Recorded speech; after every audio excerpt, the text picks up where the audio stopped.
What's going on, guys? Welcome back to the Stars and Strikes podcast, The Road to Qatar 2022. I'm Ryan Deeb here with Chaz Messman. We know it's been a while, but it's been a busy couple 2 months, especially as far as transfer goes. We haven't talked to you guys maybe since the end of December, early January, but we got a lot to cover, so we got a big show today.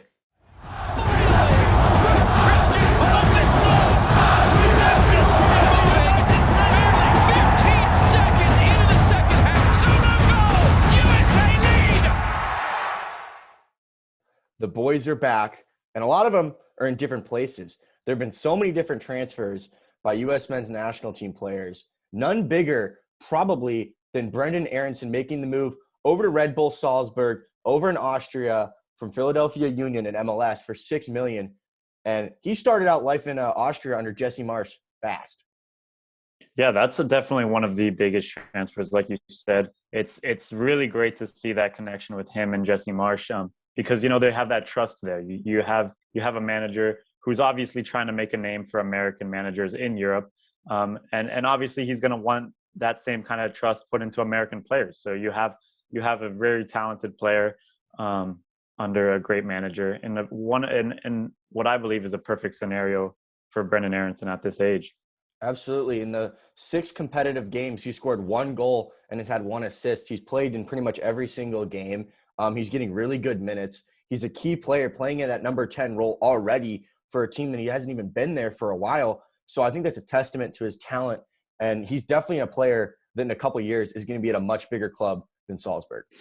Oh yeah, definitely. And another one of those Philadelphia Union guys that we should be talking about is Mark McKenzie making that move over to Genk. It's been a while. He's had a few games over there, but another $6 million transfer to a European club after a really good debut season with the Union.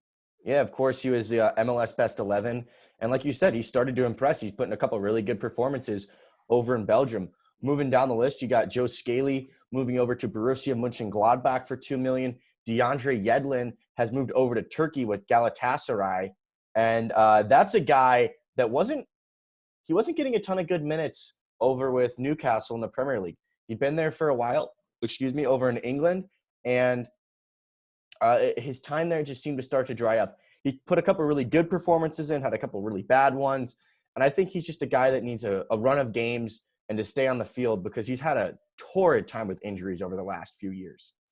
Yeah, and I think that's an interesting one to me because we all know DeAndre Yedlin. I mean, he's been one of those staple names on our roster for the past 5 years or so, and we all love the guy, but it seems like in Europe he hasn't been able to find that trust under a manager to get a good run of games where he can build that consistency up. And like you said, the injuries haven't been much help either. So hopefully now being in Turkey, he could kind of find a good run of form, get back to what he's capable of, because we've seen him have really great strong performances in the Premier League. We know exactly the kind of quality that he could have, the pace, the agility, and the defensive prowess that he got. He's just got to get that run of games going.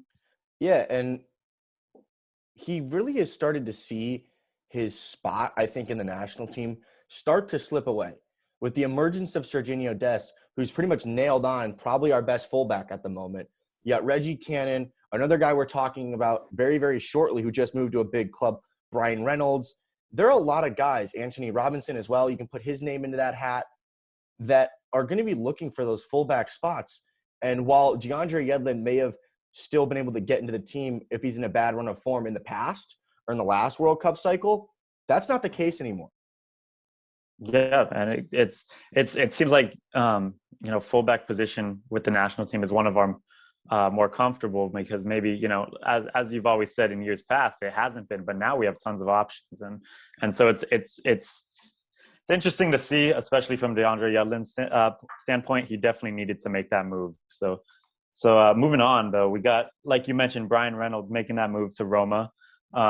It's supposedly a loan to transfer move. So right now he's just on loan from FC Dallas, but should be made official, I think, past the year. Yeah, and that's a player that I think has a bright future over in Europe. He's a very attacking fullback. We saw the numbers that he put up over in MLS. He seems just to be the next Reggie Cannon, but I think his final product is a little bit more developed at that age. Yep. And then moving on as well, we got Bobby Wood, the cult classic hero, making his way back to the United States. This is a frustrating one because, we all love Bobby Wood at times. We hate Bobby Wood at times. But at the end of the day, we want the best out of all of our guys over in Europe. And it just seems like it didn't work out to him. But I think bringing him back home to the United States so that he could finally get a run of games, get into a squad, start smacking some goals in the back of the net. Just get involved more. This maybe end up turning out to be a good move for him. Yeah, and I think this is a move that is just him trying to reignite his career. He was on fire over in Germany, got the big move over to Hamburg in the Bundesliga, started life pretty well there, and the goals just dried up. And over the last few years, we just have not heard the name Bobby Wood doing, well, anything. He's been hurt. He hasn't played well. And this is just, I think, I'm not saying it's his last chance to try and get back into the national team before the World Cup cycle, but I think he's another player that the squad has just moved beyond him, and he hasn't developed with the squad. And look, if I were Bobby Wood, I wouldn't feel as discouraged as, say, someone as Andrea Yedlin. We talk about the fullback position being a tough one to break into at this point with all of our depth. But Bobby Wood should be looking at the United States men's national team squad, with all these upcoming competitions. And he should say, look, the only nailed on number 9 we may have is Josie Altidore. So if he is able to pop off maybe like a Gyasi Zardes, have an insane season, prove to, us again that he's that quality guy that we've seen in, competitions past, he could definitely be one of the first names on the team sheet, for Nations League, Golden Cup, who knows? Absolutely, man. And moving on, we're going to go talk about Tyler Boyd, another name we haven't heard in a while. Started life with the national team very brightly, 10 caps, 2 goals since his switch over from New Zealand. He's moved over to Sivasspor. Sorry, some of them Turkish names of the clubs are hard to say. It's not Galatasaray because we don't hear it. Another guy that just needs matches. He's been in and out of the team at Besiktas due to injury. And this season, when he's played, he's been pretty good. 7 games, 1 goal. So not a terrible output from a player that prides himself on being an attacking and a goal threat from those wing positions. And like I said, he's a player I'm really excited to see because I think there's a spot for Tyler Boyd. He is such a goal threat coming off those wings because he can just get a shot off like that so quickly. There's a spot for Tyler Boyd. I don't think he starts in our best team, obviously, because the guys like Christian Pulisic, Gio Reyna, and those boys. But I think if we had a squad and everyone's healthy, he's in the 23-man squad. Yeah, I definitely need to see some more of him. Obviously, being 26 now, he's got some stuff to prove. Just like Bobby Wood, he's kind of fallen off the radar because of injuries and whatnot. But he's still a very talented player at the base of things. He's got that X factor to him, a little quality, great control. So he's got a lot to prove as well as he does have quality. So we'll see where he lies in all these in this busy upcoming year. Yeah, he's played three games since his transfer. Hasn't got, but all 3 of them have come off the bench. But it makes sense. He hadn't played since October due to injuries. So, you just gotta hope that he can finally get back to the player he is, because that's an exciting player and a player that I think we all want to see succeed with the national team because we know the type of impact that he can have. And I feel like he's definitely a guy that could have an impact off the bench, just being that, like I said, his ability to get a shot off with a tight space so quickly is arguably the best that we have in our player pool. Yeah, and then I'm going to also move on to a couple other guys getting some moves over to England, actually. Duane Holmes. English Championship, baby. We got a lot to talk about. Yes, sir. Duane Holmes over to Huddersfield Town, and then also Daryl Dike, which is probably one of my favorite transfers. It's just a really cool thing. Just all of a sudden have this guy go over to Europe after just such a great season with Orlando City. All this hype all of a sudden comes around him, and boom, lands a move straight over to Europe to Barnsley. So that's really cool to see, and they're both I think at great places in the Championship to kind of get things rolling over in Europe. The Championship kind of suits DK.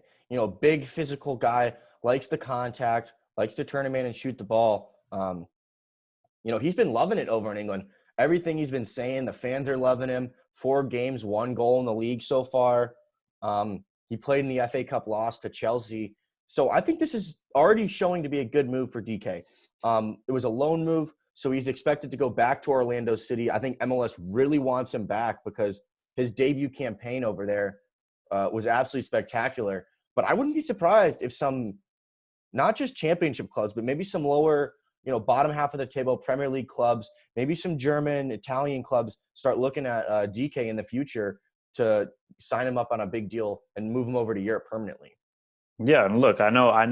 I'm sure Orlando City is going to miss him, but dude, like you mentioned, the fans in England love this guy too, just because he fits that environment so well. Just that big physical, as well as he's got that clinical nature of him. When the ball's at his feet, in the air, whatever, he's kind of suited for that English division, whether it's the Championship or even the Premiership. So I would not be surprised if he too wants to stick around, because the fans are behind him too, and I'm sure his managers as well. Yeah, and then the guy that we say kind of is a show favorite, Sebastian Soto, has been recalled by Norwich City. He hasn't played for Norwich yet since he's been recalled on loan from Telstar over in Belgium. Hopefully he starts to establish himself in that Norwich team as they try and win promotion back up to the Premier League. And this is a move I'm kind of excited to see. I want to see him playing in a tougher league, hopefully getting some good minutes for a team that, like I said, is trying to win promotion. Yeah, and it's Norwich has brought him over for a reason. So they obviously recalled him because they need him. It's not like they're gonna whether their need for him is just to provide squad depth. He's still providing a role in this team that's fighting for promotion. So it's going to be interesting to see if he could fill that role, take up the responsibility, and if he wins promotion and moves up to the Premier League with him, that's going to be a great story, and hopefully he could find a reason to stay over there as well. Yeah, a young player trying to establish himself. Obviously, they still have Teemu Pukki. He went on that great run of form when Norwich first was promoted to the Premier League a few years ago. And then since then, he's kind of dried up. Sebastian Soto, maybe a couple of bench performances coming off, scoring some goals just like he did over in the Europe camp for the U.S. national team a couple months ago. He starts doing that, maybe starts getting some starts, good run of form, and we see Sebastian Soto starting to lock down a place in the AFL and maybe in the Premier League one day. Moving on to a couple more transfers before we go to the big championship guys. We're going to talk about Chris Richards, who went over to Hoffenheim on loan from Bayern Munich, and since he's gone there, he's gotten really good consistent minutes. Has played 4 of the last 5 matches and has played 90 minutes in all of them. Yeah, and that's great to see because we talk about a lot of these guys getting loan deals or new transfers, and granted, it's been only a month or so that they've been at these teams, so it's been pretty dry as far as minutes and good runs of games goes. But it seems like Chris Richards has kind of hopped right in there. Obviously, coming from Bayern, he's coming from a pretty European powerhouse team, the Champions League holders, and it seems like he's got a bit of a reputation already. So he's kind of waltzed his way right into getting minutes, and it's been good to see. Yeah, and like you said, they lost yesterday over in the Europa League 2-0. Chris Richards had a decent game. He wasn't really at fault for any of the goals, so you can't really put any of that on him. But Hoffenheim, they did want to go through in the Europa League. I think this is a really good move for him. The reality was he wasn't going to get consistent minutes at Bayern at this stage in his career. Go over on loan to Hoffenheim, a Bundesliga club playing week in and week out for one of the top 5 leagues over in Europe, played in the Europa League. So this is going to be a really good move for his development, and hopefully we see him back at Bayern Munich soon, starting to nail down a first-team place. And now over to the one that we hoped would have been super exciting, but has turned very somber. Jordan Morris and Paul Areola linking up at Swansea over in the Championship, and we got the devastation of Jordan Morris's knee injury, an ACL injury. He's going to be out a long time, and you just are gutted for him.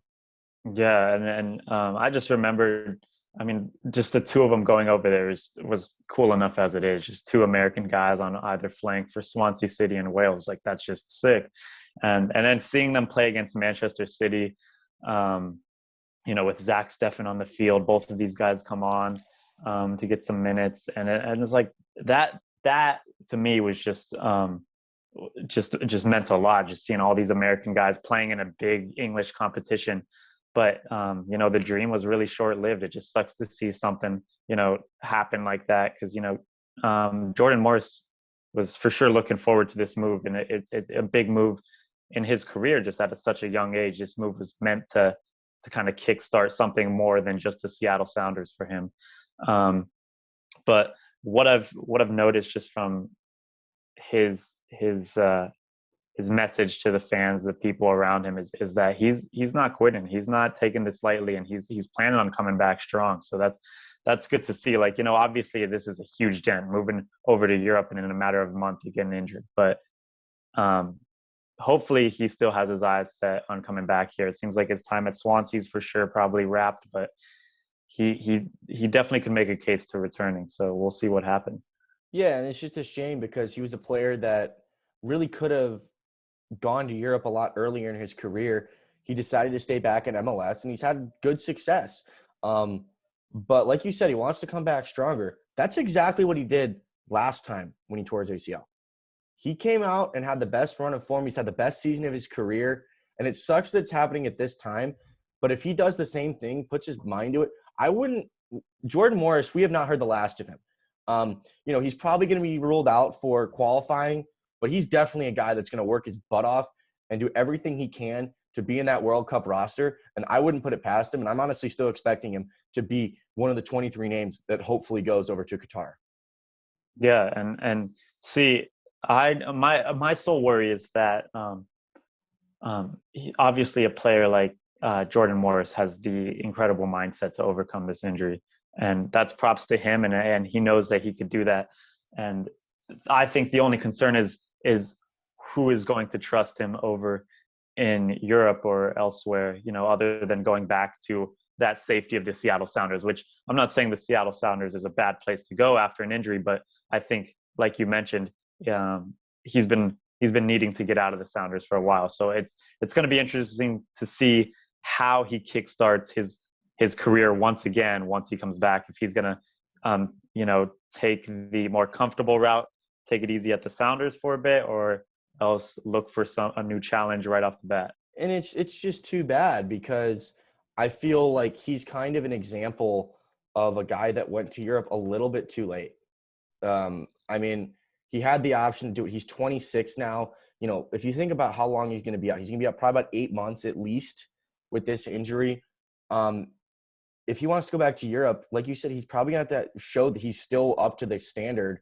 So going back to MLS, he'll probably be 27, 28 by the time he gets another chance to go back to Europe. And I'm not trying to say his career will be done by then, but he's in the middle. He'll be in the middle of his prime by then. And at 26, it seemed like this would have been his big chance to show that I can do it here. And you just got to feel gutted for a guy that had been playing so well and had fought through so much adversity and came back that this happens to it. And Paul Areola, another guy that's gone through a lot of adversity, he's coming off a cruciate injury as well. And, he's still quite not back to the Paul Areola we know. We saw him when he came back with DC United in the U.S., scored a couple goals for the U.S., but you could tell that he wasn't quite 100%. He still got that hard working, making the runs, the willingness to chase down each and every ball, but he wasn't at 100%. And I still don't think he's quite back at 100% because, when you're out for that long with an injury like that, it takes a while. He's had cameos here and there, but I expect Paul Areola to start getting some starts and to really start establishing himself in that Swansea team as the second half of the season moves along. And sadly, part of that is due to the fact that Jordan Morris isn't going to be there. So they're going to need him to step up even more. Yeah, and that's when we talk about Jordan Morris, that's the first person that he should be looking forward to for inspiration is Paul Areola, because Paul Areola obviously had that really serious injury. and he bounced back right away with DC United. He had a great wrap up to the season during the playoffs, and then great with the national team, and boom, landed a move straight to Europe right away. And they're both 26 years old. So Jordan Morris should be looking at a guy like Paul Areola and say, look, this guy came back from an injury and he's doing it. Like I could fight for this just like he is. You know, they're both strong-willed guys, and they should be able to build upon each other's struggles and their fights to gaining this sort of success. Yeah, going on to something a little bit more positive, Tim Weah.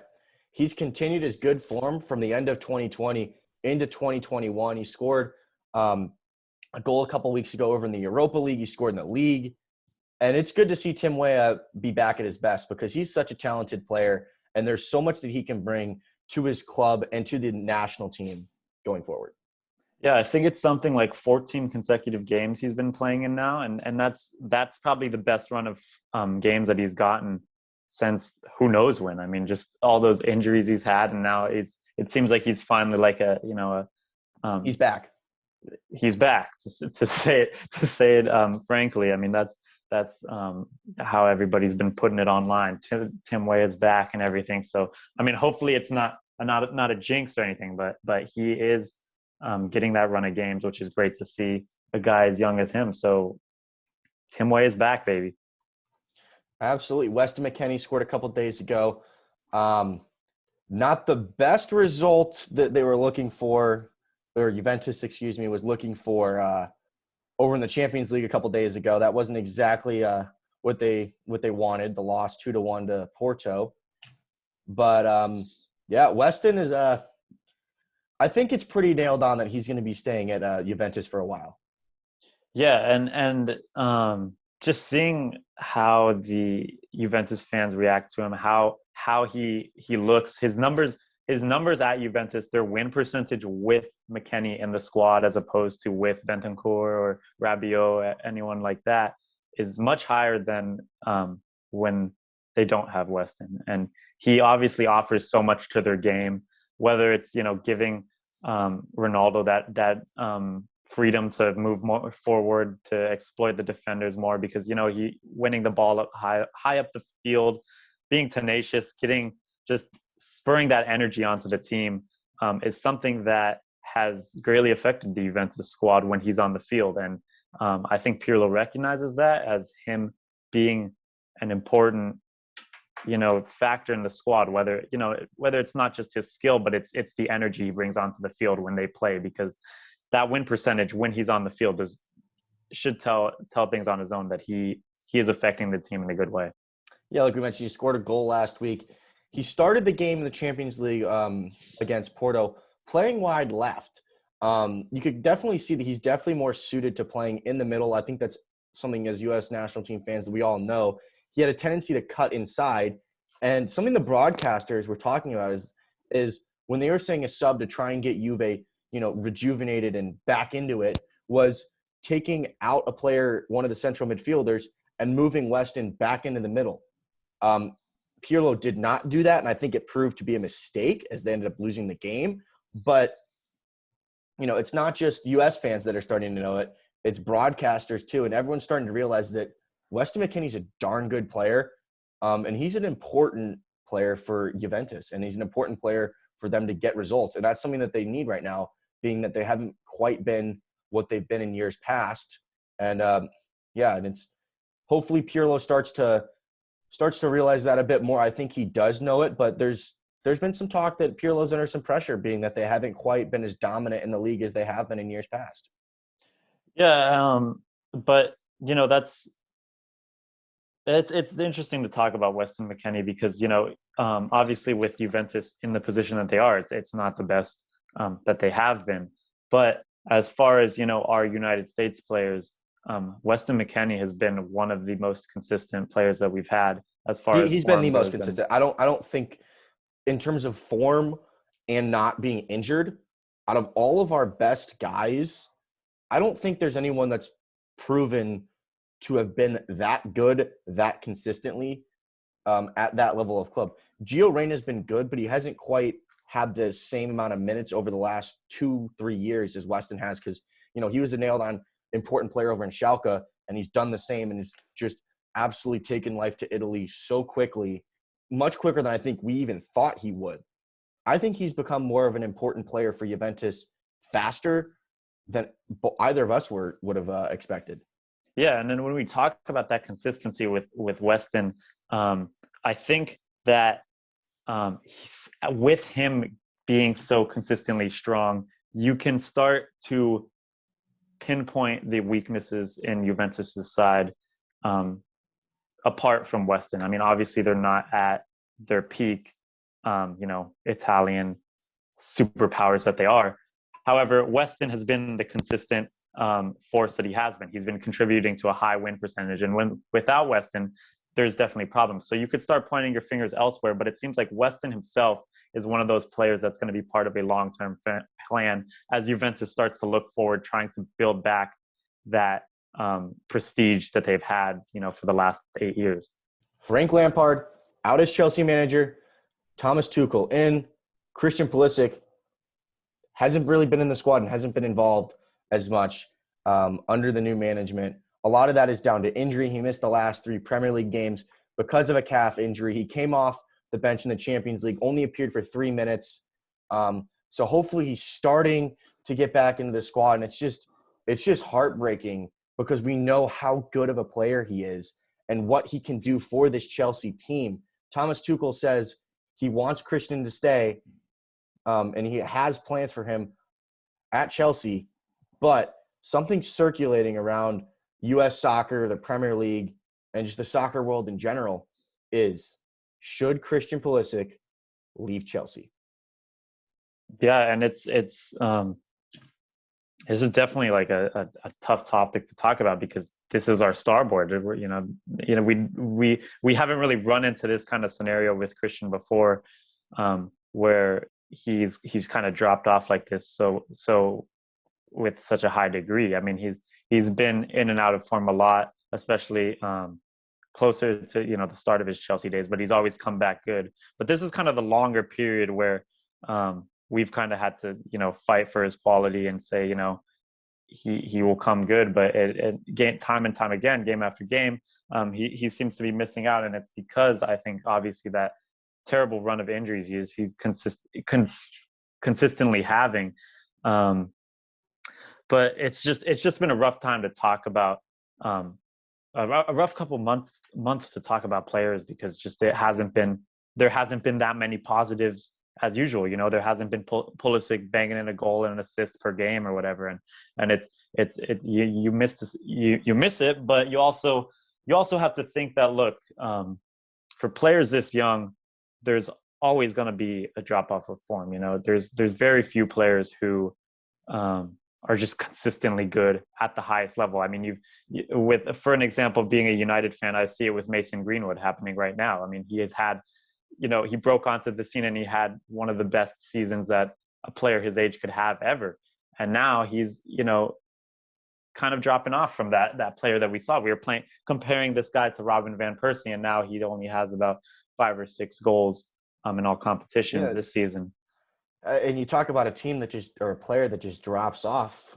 My team, Liverpool, we went from league champions to sucking. Like, there's no other way to put it, and it sucks. But, you see guys like Sadio Mane that are just struggling for form, one of the best players in the world. And I think you'd be a fool to deny that. But he hasn't played well. I deny Christian, yeah, you're crazy about that. But Christian's been in the same kind of funk. For a guy that usually contributes so much on the score sheet, this season in 15 appearances in the Premier League, only 2 goal contributions.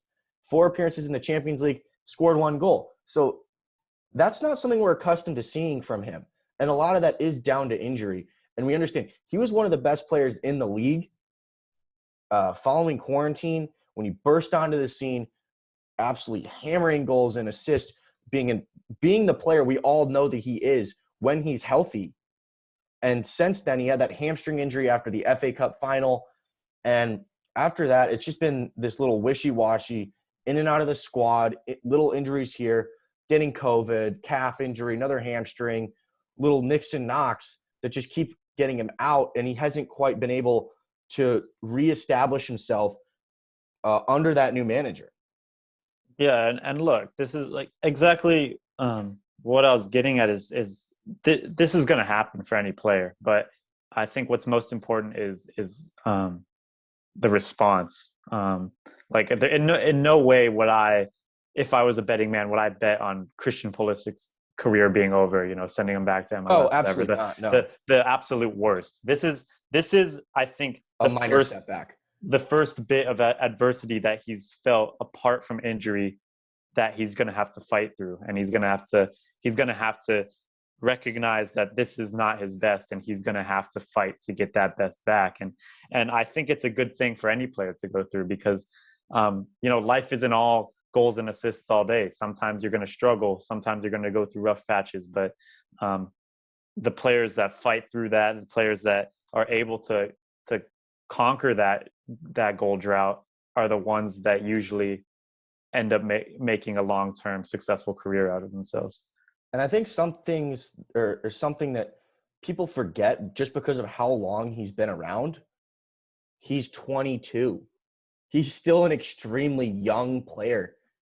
It just happens to be that he's been the best player in the U.S. player pool since he was 18. He's been scoring goals since he was 17. And you could once again compare him to a United player, because that's what I know best. But I'm always someone who's fought for Marcus Rashford over, time and time again, seeing his development. It's been messy sometimes, and vouching for him has not been easy. Missing sitters, giving away stupid balls. But a player that young, when you see that raw talent in them, you cannot just give up on someone like that. Because I think a move away from Chelsea would not benefit him in the long term, because he needs to fight for a place in the Premier League, and I think Chelsea would also not benefit from that as well, because they need to fight to keep a player of that talent. We all know their record: Kevin De Bruyne, Mohamed Salah, Daniel Sturridge. The list just goes on and on of all the players that they gave up on too early. And I agree. If they gave up on him this early, I think that's a mistake that they would live to absolutely regret. But the question is, if you're Christian Pulisic, do you leave Chelsea right now? Or at the end of the season, if you're not getting consistent minutes, even if you are healthy? I'd say no. I think Thomas Tuchel knows Christian, which is a good thing. And assuming that Thomas Tuchel still wants the best out of Christian, like he did at Dortmund, I think that he needs to stay here because there's a manager that backs him. There's, it's hard to say, if you're in a run of bad form and you go elsewhere, you're just going to have to prove that you're a good player to a whole new manager. Thomas Tuchel knows the skill set that Christian Pulisic has. Like I mentioned with Marcus Rashford, Thomas Tuchel knows the skill and the quality that Christian is capable of. I don't think he's going to as easily give up on him as maybe other managers would if he were to look elsewhere. So I think it's great to see that he has a manager that is at least aware of his quality, whether or not he's not putting full faith into Christian right now, but he's at least aware of the ceiling that Christian has once he does start getting that form back. So for me, no, I think Christian will want to stay with the manager that knows him, because at the end of the day, he will have that ounce of trust to say, like, look, boss, you know what I'm capable of. I'm working day in, day out to reach that point again. He just got to get healthy. Faith in me. Yeah. The key for Christian, it's been his entire career to this point, is he just has to stay on the field. And, hopefully as he matures, like we said, he's still only 22. Hopefully as he matures, his body starts to, become accustomed to English football and starting to be able to, to be there week in and week out and be able to withstand the grind that it takes and not be able to be injured. And part of the poor form is not just injury. I think it has to do with the turmoil at Chelsea. Think about it. Callum Hudson-Odoi, in and out of the team. Kai Havertz, in and out of the team. Mason Mount, in and out of the team. Hakim Ziyech, in and out of the team. So there's so much. Timo Werner, same thing. Olivier Giroud. There's no consistency with that club right now. They just switched a manager. And I think all of that just combines for an environment that creates it isn't the best for being, necessarily winning titles and, becoming the best player that you can become. And maybe if this continues over the next year or so, then I think Christian needs to consider maybe a move away from Chelsea. I don't think he moves away from the Premier League. I think that'd be foolish of him. And wherever he goes, it's going to be a top club, because regardless of how much form he's been in over the last month or two, or this season, last few months, it's going to take a lot of money to get him away. We're talking upwards of $80 to $100 million at the minimum. Yeah, and you mentioned that list of Chelsea players. I was just about to do the same thing, because look, Callum Hudson-Odoi, Tammy Abraham, all these younger guys too. They've been given the freedom to drop off in form, to have poor runs of games, and they've always been cycled back into the team as well. And I see a lot of stick for Christian Pulisic, but like you mentioned, there's almost every Chelsea player in their front four, even front six, is questionable when it comes to their form. So I don't think it's just something that's unique to Christian that Chelsea fans should be, it's a club all that's up in arms about. That's why they fired Frank Lampard. Frankly, I think that's what it's down to. And you know what? I think Christian will recover. I know he will recover. And I think the best of Christian Pulisic this season, not just the best in his career. We know the best football of his career is far ahead of him. But the best this season, I think, is coming up pretty soon. He just needs to get over that injury hump and get a couple run of games going. Yeah, and look, you mentioned the best part of his season coming. This is the business end of the season as well. If he wants to announce that he's back, now is the time to do it. You have Chelsea and multiple big competitions. I mean, you just have them the other day, 1-0 over Atletico, and that's second leg comes.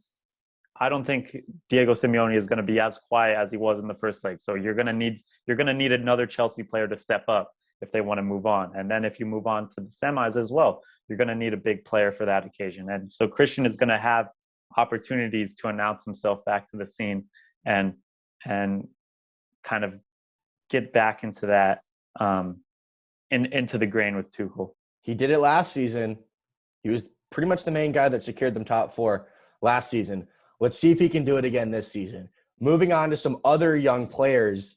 Some of them are even older than Christian. We're going to talk about the Olympic squad. So the Olympic qualifiers for the U.S., Jason Kreese, they have a 48-man provisional squad for these qualifiers. Qualifying starts on March 16th to try and get our U23s into that Olympics. And I think it'd be a really good experience for all those young players. Some notable names on that squad currently, guys like Brendan Aronson, Effin Alvarez, which is going to be a big talking point, Frankie Amaya, former number 1 overall pick, Julian Araujo, Cole Bassett was in that last why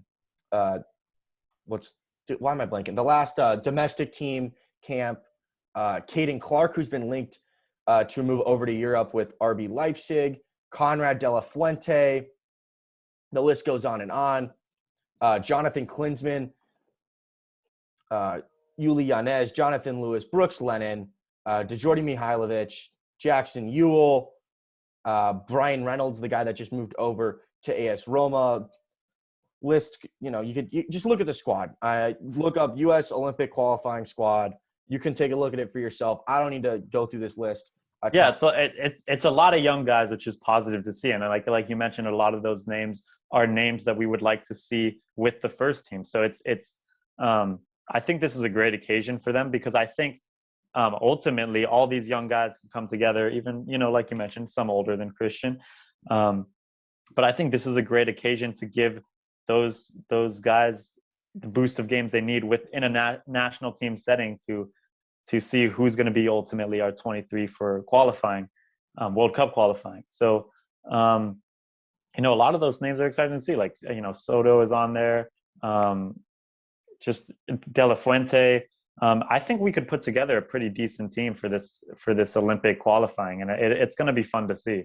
This is definitely a team that should qualify for the Olympics. We failed to qualify for the last two, but I think the young crop of talent that we have right now is very different than what we had in previous years. So hopefully they can get it done. A couple of names I want to talk about: Brendan Aronson, Conrad De La Fuente, Sebastian Soto. And you can even put Jordi Mihailovic and Jackson Ewell into that conversation, because if they're on the Olympic qualifying roster and they get brought to the Olympics, they're probably not going to be involved in Gold Cup and Nations League. So I just want to get your thoughts on, do you think that they're ready to be first team national team when we have everybody healthy and around the team? When Christian, Mckenney, Musa, all those boys, and we have to get our 23 going in to the Gold Cup and then eventually World Cup qualifying, does this kind of hint that Greg Berhalter and Jason Kreis don't necessarily think they're ready for that? That's a great question, and I think a lot of it comes down to Jackson Ewell too. That begs a big question, because we know how much Berhalter loves Jackson Ewell. So it makes me question what his true intentions are, or at least true belief is behind Jackson Ewell. Is he there maybe just to go through this qualifying stage as kind of to spur up some leadership or something, or is that kind of where Berhalter sees him being able to perform at for this moment in time? Obviously, with Weston and everyone in the team, Ewell may not make it in there, but maybe I thought he would be within the subs as a guy to call on, given a tragedy of injury or something like that. But and granted, the Olympics are not a official FIFA window, so their clubs do not have to release him. But it just makes me question, because of some of the names that aren't in there. The likes of Josh Sargent aren't in there. Yunus Musa is not in there. Reggie Cannon's not there. And, well, Yunus Musa is a different conversation, because I think, the whole cap tying thing. But guys like Reggie Cannon and Josh Sargent, who are eligible for this, and aren't necessarily one of the first names on the team sheet for the first team, they're not in here. So it just makes me question whether Berhalter thinks that, they're key players going right now, not necessarily going forward. Obviously going forward, I think we'd be a fool to say that guys like Brendan Aronson are not going to be involved, because look at what the guy's doing over in Austria right now for Salzburg. But does Greg Berhalter think right now at this very moment he's an important part of our best 23-man squad? And that may be exactly it right there, is that they might not be an important member right now for our best 23. However, this, going into this Olympic camp as one of the bigger names on the list could be the best way to develop. If you're getting a consistent run of games in Olympic qualifying, against big opponents like Mexico, Dominican Republic, stuff like that, that could be ultimately better than your development, than sitting the bench in the first team and watching Christian Pulisic, Gio Reyna play in front of you if you're not going to get a sniff of the field. Going to the Olympics, having that experience, especially as with for Aronson or Jackson Ewell to be kind of a leader in this position and grow with this younger batch of guys at this level, is probably more beneficial for them. Although we may think that they are the guys that we would want with our first team, this may be ultimately the best course of action as far as their development goes. Yeah, and like you said, the U.S. have a March camp coming up. March 28th, the U.S. are playing, the first team national team are playing Northern Ireland over in Europe. So we expect a lot of our European boys to be a part of that squad. And now that Brendan Aronson, guys like also Conrad De La Fuente, both playing in Europe, those were two guys I expected to be a part of that friendly. But the Olympic qualifying tournament is March 18th to March 30th. So if they do in fact end up being a part of this camp and don't get called up by the first team, they're going to be part of the qualifying. And maybe that's them just deciding, we need to get into this and we want to put our best guys, or not necessarily our best guys, but we need a stronger team just to qualify, just so we make sure we get there. But you'd think that Greg would want to have those guys at least in camp for when Christian, Mckenney, Tyler Adams, and all the other European big boys come into camp. You'd think that Greg would want to get those guys accustomed to it. Yeah, and that's what makes me wonder, like, if this is the best course for just further development, or maybe it's just like you mentioned, if it's just to qualify, because obviously our history with qualifying for competitions may not be the best after recent things, but maybe it's just that. But also, like I mentioned, it could be ultimately, although we may not think that now, this could be a good opportunity to build, if you build a team around Soto, De La Fuente, Yule, with Robinson, Reynolds in there, that, having an 11 of just that, kind of B team per se, could be a good beneficial thing for them, at least in the long run. Yeah, like you said, you can make a good 11 with a couple of really good subs out of this. Like you said, Sebastian Soto's in there. Djordje Mihailovic, another good attacking midfielder. We've seen what he's done in his brief appearances for the national team. Andres Perea just made that switch over from Colombia. We saw him in the last camp. Jeremy Abobase from the Portland Timbers, a talented striker. So there's a lot of options that Jason Kreis has for this squad. It's 48 right now. It'll be cut down to 20 come time for that tournament. So it'll be interesting to see maybe Aronson and Conrad, depending on who's able and who's fit for that first team friendly, maybe they do end up going over there, because I'm expecting it to be mostly European guys. Maybe a few MLS guys come in because their season hasn't quite got going yet. But like I said, this is a team I'm excited to see. There's some players in here I really want to see play. Like I mentioned, Caden Clark. He's a guy that burst onto the scene, scoring a couple of really good goals over in MLS this season. Been linked to a move from New York Red Bulls over to RB Leipzig, Rasenball Sport, because they're not Red Bull at all. But, a guy like that, I want to see him play. And, maybe play alongside guys like Jackson Yule, who are a little bit more established and aren't quite, first-team players that are going to be nailed on for every single camp and every single international window. But we know who they are. Greg knows who they are. And they've gotten a decent amount of caps. Yeah, and then another big talking point that we haven't even gotten to yet is Effin Alvarez, the 18-year-old at the LA Galaxy,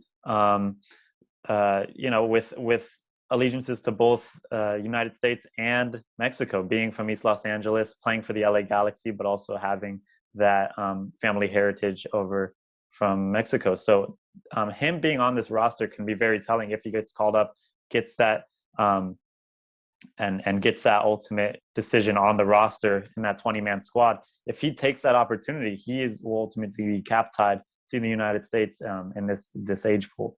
Yeah, and he was called up by both squads. It's not really something that you see very often. You see guys that get called up for one camp for one team, and then maybe the other one. You look at guys like Ayo Akinola, who has been in the camp for both the U.S. national team and the Canadian national team. So we'll see what happens with him. But Alvarez is a very interesting one, just being that they're in the same group. The U.S. and Mexico are going to have to play. So he's kind of been put in a spot where he's going to have to choose, because you only get a one-time switch over, with FIFA rules and everything. And right now he's cap tied to Mexico. So if he wants to play for the U.S., he has to make his final decision now. And if he decides to play for the U.S., that's it. He's a U.S. men's national team player. He's going to be a part of their player pool. No more Mexico. Yeah, and it's. I mean, honestly, seeing how he is with the LA Galaxy, just seeing that how at least Americans interact with him and support him. I honestly cannot even get a guess at which he would choose. I mean, we talk about like Yunus Musa and how comfortable he looks with the American guys. But I really cannot tell which way that a player like Effin Alvarez could go, because I feel like he's so attached to both sides of his likelihood. I mean, just being born and raised in America, but also having that Mexican heritage to him. So It's going to be an interesting decision on his part, a long and hard decision, I'm sure. But ultimately, he's a player that I want playing for the United States because he's very talented. I'd say one of the brightest prospects at the LA Galaxy right now. Yeah, and maybe a more cynical view is if he chooses the US, yes, we have them in our player pool. Mexico does not have them in their player pool, which is just as important at this moment, being that, it's the US and Mexico right now. Costa Rica's kind of fallen off. Canada seems to kind of be on the rise. But whether or not he ends up establishing himself being good enough to be a first-team contributor, which I do think he has the talent to do. You can tell he's a talented player. He's only 18. Remember, we're talking about a lot of really young players that haven't fully developed physically. We don't know what they're going to be, but we can see that this guy has talent and he can be a very, very good player. And Mexico not having that would work to our benefit. Yeah, I mean, ultimately, from the extremely cynic point of view, whether or not his career does kick off, and he does start, turning into a big name player, or not, if he doesn't really fully live up to the player that we know he's capable of being, either way, Mexico would not have him, like you mentioned. So that would be, although it's probably a selfish and, like you mentioned, cynical point of view, it's true. That's down to the logistically speaking, it is ultimately a good thing. If he chooses the US, it's a double whammy. Yeah, we get the positive of having him in our player pool. Mexico has the negative of not having him there. And like you said, I have no idea what he's going to choose. I couldn't tell you. Like, he's played for both youth teams. He's been a part of both camps. He didn't play in the friendly because he wasn't able to, because he didn't make that one-time switch. And it wouldn't have, even if he did make the one-time switch, it wouldn't have been ready for that camp. But he has been a part of a first-team camp for the U.S. And, social media, he's got both Mexico and the U.S. on his social media. So I honestly have no idea. Yeah, so hopefully Alvarez makes the right choice, and the right choice is clearly playing with the boys in the red, white, and blue. So the next time we're going to see the national teams, March 18th will be the start of the Olympic qualifying tournament. March 28th, the U.S. men's national team first team have a friendly over in Northern Ireland. We'll have an episode covering all that coming up soon. Stay tuned for all the IG live shows. For Chaz Messman and Ryan Deeb, see ya. Peace.